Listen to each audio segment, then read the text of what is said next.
Halo semuanya, selamat datang kembali di channel ini. Nama saya Andrianto. Nah, jadi ketika pastinya teman-teman developer ataupun teman-teman project management tentang RPA, pastinya teman-teman sering bingung nih, kadang mendapatkan request dari user ingin melakukan sebuah project, tapi teman-teman belum yakin kayak ini bisa gak sih dilakukan gitu. Kadang pengguna RPA ini menganggap otomatis gitu semuanya. Nah, maka biasanya user tuh, oh otomatis sudah, saya ingin otomasikan semuanya aja. Padahal nggak semua proses tuh bisa kita otomasikan menggunakan RPA ini. Walaupun dia itu dapat meningkatkan efisien kita, tapi tetap saja robot RPA ini memiliki batasnya. Nah, jadi di video ini saya akan jelaskan hal yang apa saja sih yang bisa dikerjakan sama robot dan hal yang tidak dapat dikerjakan oleh robot.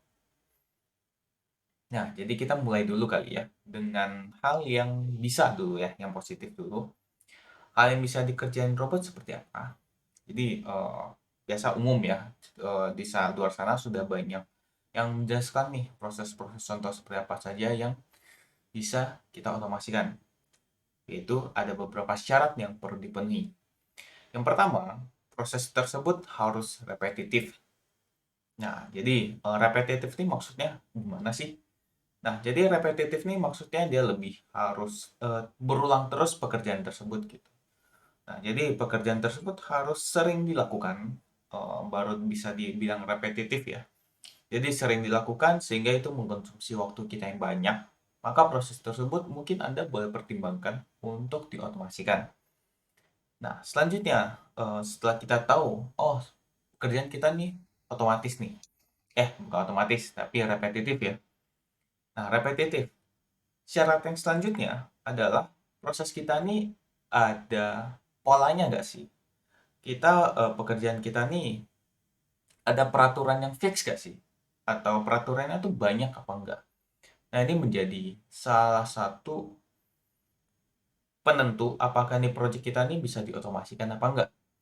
Kalau misalnya tuh penentuannya itu secara variabel atau sering berubah, maka proses tersebut kurang untuk kita prioritasin sebagai project RPA atau bahkan bisa tidak bisa dilakukan gitu karena dia variabel gitu ya.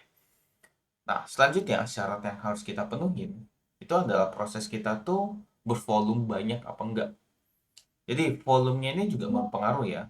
Jadi selain kita mengotomasikan pekerjaan yang banyak gitu ya. Kadang kita kan agak kurang ya kalau kita mengeluarkan energi atau project 1 bulan atau beberapa minggu itu hanya untuk mengerjakan proses yang cuma paling ngabisin 1 jam atau 15 menit buat kerjain gitu. Yang volumenya cuma sedikit gitu.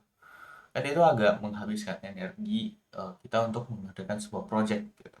Jadi agak sayang. Jadi volumenya menjadi salah satu parameter yang harus dipertimbangkan juga sebelum kita menjalankan project RPA ini. Nah, selain itu, kalau misalnya teman-teman terlibat dengan aplikasi yang banyak, gonta-ganti aplikasi, nah mungkin teman-teman juga boleh mempertimbangkan untuk menggunakan RPA ini juga.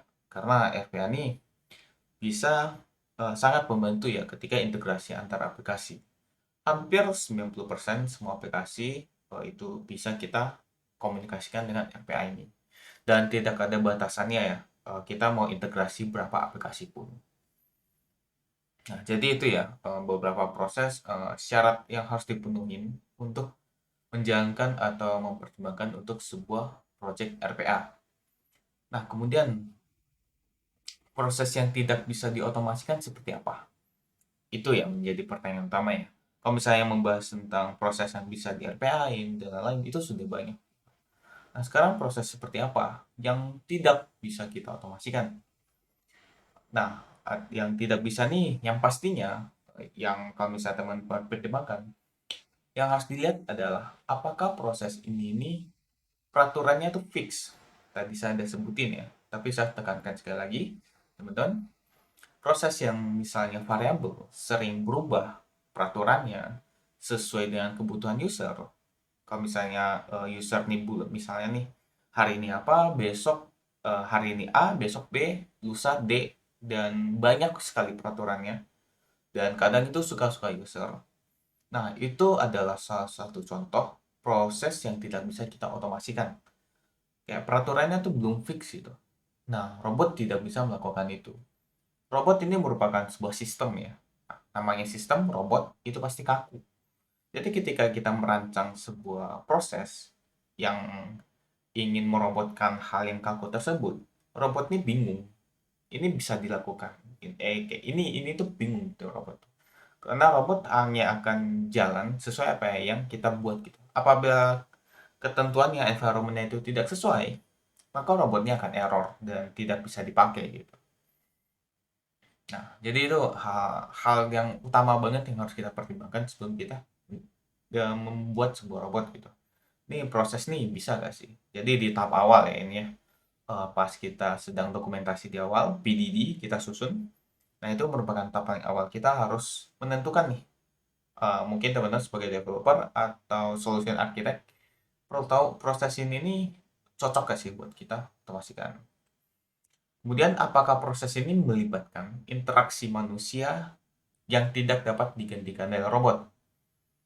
Nah, jadi kalau misalnya proses ini melibatkan manusia untuk langsung kerjain, misalnya ya, untuk menganalisa, untuk men-summarize, atau menganalisa sebuah gambar, itu merupakan sebuah contoh ya, proses yang tidak bisa dilakukan oleh robot. Misalnya memberi nilai variabel terhadap sebuah gambar, sebuah seni misalnya. Karena robot ini tidak bisa melihat ya. Nah, dia bisa melihat tapi dia hanya menilai semua tuh hanya dengan angka satu atau nol gitu. Karena dia digital ya. Kalau kita berbicara tentang seni dan lain-lain gitu, itu robot tuh belum bisa berpikir. Kecuali kita ikuti itu dengan AI. Tapi itu pun agak sulit karena ya itu juga tidak berperasaan ya. Karena kalau misalnya kita ngomong ke daerah situ, itu ada sebuah pekerjaan yang membawa emosi kita gitu di situ. Sedangkan robot ini belum memiliki emosi, sehingga dia tidak bisa menilai di bidang-bidang seperti itu. Misalnya robot ini belum bisa menggantikan kayak controlling atau chat yang konsultasi gitu itu. Nah, robot itu belum bisa melakukan itu. Prosesnya belum bisa lah sampai di situ. Nah, kemudian yang pastinya yang tidak bisa dilakukan oleh robot itu adalah kegiatan yang berhubungan dengan motorik, bergerak RPA ini. RPA ini, ingat, RPA ini merupakan sebuah software yang dapat meniru tindakan manusia.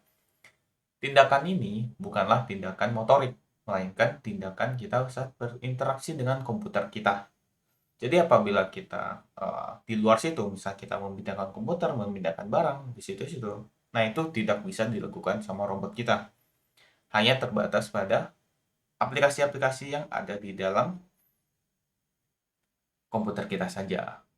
Nah, jadi itu ya beberapa batasan. Kemudian hal lain yang mungkin perlu dipertimbangkan itu adalah data-data yang sangat sensitif. Eh, Sangat-sangat sensitif nih maksudnya lebih ke kredensial ya. Kadang nih tergantung proses ya. Ada proses yang memang mengolah data yang sangat kredensial. Nah, itu sebisa mungkin kalau misalnya memang mau diotomasikan itu harus sangat hati-hati. Tapi ya kalau misalnya bisa ya janganlah. Kalau misalnya nggak memang datanya ini nggak terlalu krusial, nah baru kita pertimbangkan untuk otomasikan. Karena bisa jadi ketika salah olah bisa menyebabkan misalnya server down lah atau apalah. Nah, itu sangat kita hindari gitu. Kalau misalnya pekerjaan tersebut risknya terlalu gede, kalau misalnya terjadi kegagalan, bisa menyebabkan ya kerugian atau apa, ya mending kita jangan otomasikan. Nah, jadi itu ya teman-teman, ketika sebelum kita menilai nih sebuah proses ini, pengen kita otomasikan apa tidak. Nah, jadi kesimpulannya teman-teman, RPA ini emang sebuah teknologi yang sangat canggih dan keren menurut saya ya, dimana kita robot nih eh, sistem kita berjalan secara sendirinya otomatis. Tapi API ini juga pastinya sama seperti teknologi yang ada sekarang pasti ada kelemahannya. Jadi di pertimbangkan dulu semuanya, apakah perlu dinilai semua ini bisa dipakai apa enggak teknologi ini.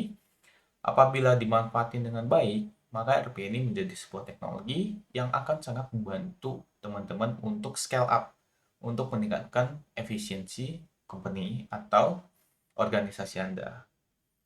Nah, jadi itu ya teman-teman, RP ini proses yang bisa diotomasikan dan tidak bisa diotomasikan. Nah, kalau misalnya ada pertanyaan, silakan mungkin teman-teman bisa komen di bawah, share apabila teman-teman merasa bermanfaat bagi kalian, subscribe untuk mendapatkan informasi lebih lanjut juga. Dan jangan lupa kalau misalnya teman tertarik, boleh juga connect saya di LinkedIn supaya kita bisa sharing-sharing juga mengenai RP ini. Nah, mungkin sekian untuk di video ini. Sampai jumpa lagi kita di video selanjutnya. Bye.